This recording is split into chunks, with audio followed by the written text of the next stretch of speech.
Bonjour à toutes et à tous les amis, bienvenue pour cette nouvelle vidéo, l'avant-match de la rencontre face à Retafe. Le terrorisme n'est jamais terminé. Enfin, un match au Montjuïc, mine de rien, ça commençait quand même un peu daté, parce que ça faisait quand même 3 matchs d'affilée que tu jouais à l'extérieur. C'est quand même une épreuve pas facile pour une équipe de tout le temps comme ça, enchaîner les matchs à l'extérieur, mais le Barça fait quand même le plein de points en Liga. Là, les kamikazes, les poseurs de bombes de Bordalas vont arriver au Montjuïc, et on le sait d'ores et déjà qu'ils vont venir pour essayer de gratter des minutes au bout de la 45e seconde. On le sait, le temps de jeu effectif en règle générale contre Retafe est très bas. Et c'est pas que contre nous, toutes les équipes qu'ils affrontent, c'est quasiment la même chose en termes de temps de jeu effectif. Ça essaie de gratter du temps, de faire des fautes, d'être agressif. Donc voilà. Avant de parler plus en détail de ce match, les amis, j'aimerais vous inviter à me donner de la force. Oui, de la force par rapport à ma chaîne secondaire des documentaires. J'ai récemment publié ma dernière vidéo. C'est une journée en immersion avec mon frérot Madiou Keita, joueur de l'AJ Auxerre, international guinéen.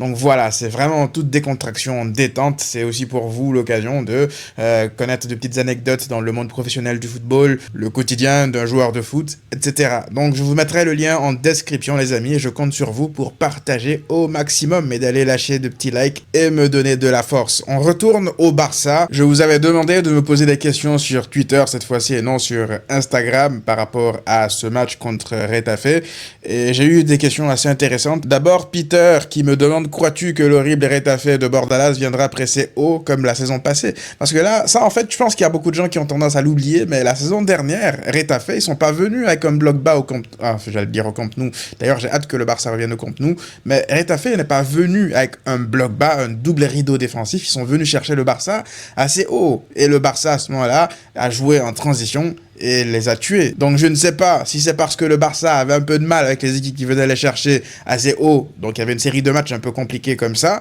donc Bordalas s'est dit, allez on va essayer nous aussi notre chance. Il est sorti, ils se sont mangés je pense un 4-0 ou un, je sais plus, un 4-0 je pense. Pour moi ce que Bordalas a fait la saison dernière en faisant ça, vous allez me prendre pour un fou, mais c'est pas loin du manque de respect en fait. Pourquoi je dis ça? Ben c'est parce que Bordalas, le jour où il vient te chercher haut, c'est parce qu'il ne te respecte plus, parce qu'il n'a plus peur de toi en fait.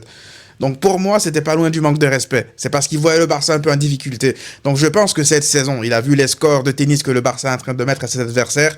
Je ne pense pas que Bordalas viendra avec un bloc très haut. Il sait que ce sera suicidaire pour son équipe. Donc je pense que dès le début, il viendra avec un bloc très bas. Patrick qui me demande ton avis sincère sur Bravo et Navas. S'il te plaît, en passant, je kiffe tes vidéos. Abonné depuis 2022. Merci mon frérot.